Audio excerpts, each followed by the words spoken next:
Quelles ont été les questions des analystes lors de la présentation des résultats du Q2 de Concentrix? C'est ce qu'on va regarder ensemble dans cette vidéo.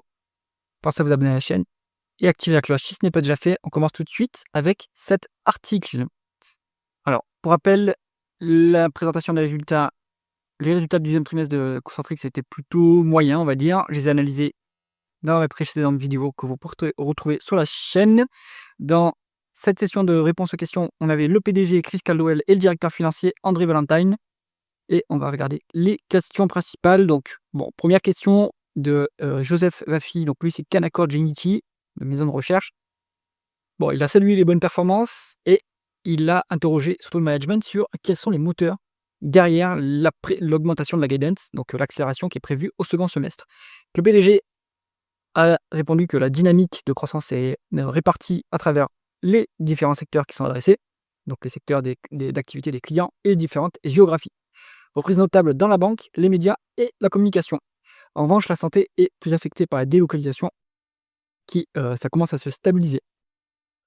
Il faut savoir aussi, et peut-être qu'il y a une question en ce sens après, mais quand on délocalise l'activité de Customer Experience, c'est déflationniste sur le chiffre d'affaires. En revanche, ça améliore les marges, puisque les marges sont meilleures sur les activités qui sont offshore. Le PDG a souligné que les nouveaux contrats remportés sont plus complexes parce que ça embarque des solutions, les nouvelles solutions technologiques de Concentrix, notamment celles qui incluent l'IA en fait dans la plateforme. Et donc avec ces nouveaux contrats qui sont gagnés, ça renforce leur position concurrentielle. Et dans ce secteur, dans cette activité, dans ce métier, la concurrence est très rude. Alors ensuite, on a une autre question de ce même analyste, l'évolution des solutions d'IA. Donc le PDG a indiqué que ces produits gagnent du terrain plus vite que prévu. Donc moi, ce qui me rassure en tant qu'actionnaire de Téléperformance, numéro 1 devant Concentrix, c'est qu'ils ont aussi cette plateforme, ce type de plateforme. Et donc, ça veut dire aussi que investir sur ces plateformes d'IA, c'est pas une mauvaise idée si ils voient de l'accélération de la croissance et de l'adoption de la part des clients sur ces nouvelles solutions technologiques. Donc ça, c'est intéressant. Cette IA, cette plateforme, il y a des revenus qui sont tirés des services qui sont proposés et également des revenus de type SaaS, donc Software as a Service. Ça, c'est intéressant parce que c'est du récurrent souvent, ce sont des abonnements. Donc, ils donnent accès aux clients à leur plateforme en libre service. Modèle d'affaires qui doit être le même pour la plateforme d'IA de Téléperformance. Bon, en tout cas, ça, c'est un taux encourageant. Donc, ça veut dire qu'il y a une nouvelle source de revenus pour Concentrix. Le PDG a noté qu'il ne prévoyait pas d'augmenter les investissements dans ces solutions et qu'ils seront contributifs à la marge d'ici fin d'année. Donc les investissements qui ont été effectués vont porter leurs fruits plutôt fin d'année via une hausse de la marge. Et également, il y a d'autres services qui aussi vous accélèrent un petit peu, qui sont en croissance plus rapide, c'est la notation de données. C'est aussi un service que Téléperformance propose. Donc la notation de données, ce sont des humains qui visualisent des types de données. Ça peut être de la vidéo, de l'audio. La vidéo, ça peut être par exemple la conduite autonome. Pour entraîner les modèles des voitures de conduite autonome, eh bien, il faut de la donnée de qualité et annotée du coup par des humains. Donc ça, c'est un business qui est en croissance. L'analytique aussi, ça c'est classique, l'analytique, tout ce qui est visualisation, dashboard, etc. C'est aussi en croissance plus rapide que le cœur de métier. C'est aussi une activité que Téléperformance a. Donc finalement, on tire quand même profit de l'IA chez Téléperformance et Concentrix, malgré ce que semble penser le marché et les short-sellers. Donc accélération sur ce niveau-là, ça c'est bien. Une autre question de Robbie Bamberger, de Baird, qui a essayé de comprendre ce qui se passe sur la marge opérationnelle. Pourquoi est-ce qu'elle est en dessous des prévisions? Qu'est-ce qui a fait baisser cette marge opérationnelle? Donc le PDG a expliqué que des clients ont mis en pause leur projet à cause de la guerre commerciale et de notre ami Donald Trump. Donc ils disent dans la réponse aux questions et aussi dans la présentation que c'est une pause temporaire, pour attendre de voir ce qui se passe du côté décision politique. Concentrix a quand même choisi de garder ses effectifs, comme ça ils gardent la relation client, mais ça pèse, évidemment, il faut payer les salaires. Donc si on paye des salaires pour des gens qui ne produisent pas, qui ne génèrent pas de revenus, forcément ça attaque la marge opérationnelle. Il note que dès mai, les volumes ont repris, et donc il va y avoir un rattrapage sur les marges. Donc ça, c'est pas mal. Et Voilà, donc le CFO lui indiquait que, par ailleurs, l'impact des changes, donc les devises, hein, ont été marginales. Donc ça, c'est bien aussi, hein, dans la présentation des résultats. En général, ces acteurs très globalisés, ils ont souvent des impacts de taux de change sur, à cause des devises plutôt faibles dans des zones dans lesquelles ils opèrent, hein. S'ils opèrent aux Philippines, s'ils opèrent en Colombie et cetera, il y a des monnaies qui se déprécient. Bon, ça, c'est surtout parce que, ils sont en dollars, hein, les amis de Concentrix, et il y aura pas le même effet côté des Téléperformances, hein, parce que Téléperformances sont en euros et c'est beaucoup apprécié l'euro. Donc ça va faire, bien sûr, ça va impacter, la croissance, publiée. Perspective de croissance et de marge. Donc on a un analyste de Bank of America qui a questionné la contribution des solutions d'IA aux revenus et la baisse de prévision sur la marge annuelle. Alors, le PDG a précisé que les investissements dans la plateforme d'IA, hein, qui s'appelle iXHello et iXhero, représentent 50 millions de dollars d'investissement sur un total de 100 millions. Et ça devrait devenir accrétif, donc générer une hausse de la marge d'ici le quatrième trimestre. Avec cette dépense actuelle, ce niveau de dépense actuel, le PDG est confiant que ça permettra quand même d'accélérer la croissance des revenus. Donc, l'investissement passé l'investissement ne sera pas augmenté et l'investissement passé va générer, théoriquement d'après eux, une hausse du chiffre d'affaires. Bon,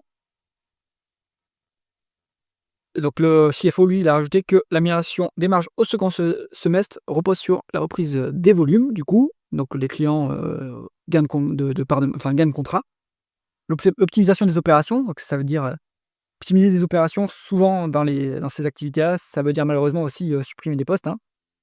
Mais en fait, dans les call centers, il y a un tel turnover, hein, c'est 90 que vous avez même pas besoin de, licencier les gens. C'est que tous les ans, vous avez en fait, la majorité des gens qui partent de l'entreprise pour aller faire autre chose et donc en fait, il suffit de pas remplacer les gens qui partent. Bon et donc amélioration des marges qui sera aussi aidée par l'impact positif des investissements en IA.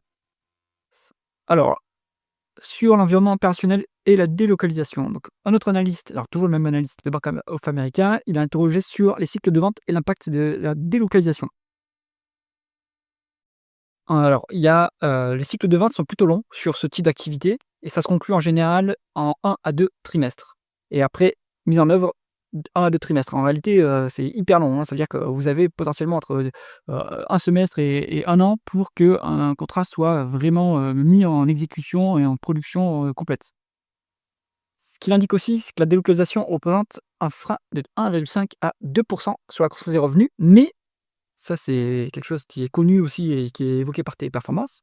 Même si c'est déflationniste sur la top line, c'est-à-dire le chiffre d'affaires, sur les marges, c'est heu, accrétif, hein, ça fait monter les marges puisqu'on a des meilleures marges, en fait, sur l'activité qui est délocalisée. Le coût de la manœuvre est tellement beaucoup plus bas que en fait, même si, en chiffre d'affaires ça baisse, en marge ça augmente. Donc finalement et ce qu'on veut, en tant qu'actionnaire, hein, c'est plus, une hausse de l'EBITDA plutôt que du chiffre d'affaires, hein et la hausse du chiffre d'affaires, si elle ne génère pas une hausse de l'EBITDA, c'est pas intéressant et donc là, c'est le cas sur ce type d'opération, de manœuvre de délocalisation. Alors ils parlaient également du segment Catalyst, division conseil et technologie. Elle croît en ligne avec l'entreprise et en plus, elle stimule une croissance indirecte dans d'autres segments. En fait, ils doivent apporter du business aux autres segments, et ils doivent apporter des services complémentaires et ça, du coup, ça fait croître, les autres segments d'activité. Ensuite, alors, un analyste de Barrington Research a exploré les bénéfices de la consolidation des partenaires par les clients. Qu'est-ce que ça veut dire ça? Consolider les partenaires par les clients? Les services achats des grandes entreprises rationalisent leurs fournisseurs et donc ça veut dire qu'on limite le nombre de fournisseurs et donc ça veut dire qu'on concentre l'activité sur certains, opérateurs du marché et donc en fait, ça, c'est positif pour les leaders du marché que sont Téléperformance et Concentrix. C'est-à-dire qu'en fait, les petits acteurs, perdent des parts de marché et ça se concentre de plus en plus. C'est pour ça que dans ce secteur d'activité, expérience client, il faut absolument prendre les leaders et pas les challengers parce que les challengers, ils perdent énormément de parts de marché. Ça s'est vu sur Titech Holdings, ça se voit aussi sur, Telos International. Sur Taskus, c'est pas vraiment le cas parce qu'ils sont en autre positionnement. Mais voilà, sur les 2 exemples que j'ai cités, ça fait très mal et du coup, les publications ont été mauvaises, hein, sur, Titech et Telos. Alors et justement le PDG a indiqué qu'ils font partie de cette consolidation, cette rationalisation, grâce à l'excellence opérationnelle évidemment et aussi à la technologie, qu'ils ont mis en place. Ça renforce à nouveau, moi s'il dit vrai, après, il prêche pour sa paroisse, mais ça renforce à nouveau l'idée que ces investissements dans l'IA, ils sont quand même intéressants et que les 2 acteurs, Teleperformance et Concentrix, ne sont pas, heu en reste sur l'IA et l'investissement est justifié. Parce que je dis ça parce qu'au Capital Market Days, des interprétations disaient que le plan était sanctionné à cause des investissements dans l'IA. Mais ce qu'on voit, c'est que finalement, ces investissements, ils portent leurs fruits. Donc, voilà, il faut savoir, c'est compliqué de comprendre que l'interprétation du marché, puisque si on n'avait pas investi dans l'IA, on se serait effondré. Si on investit dans l'IA, on s'effondre. Bon, donc, le temps nous dira qui a raison. Donc, la tendance à la consolidation devrait se poursuivre en 2026.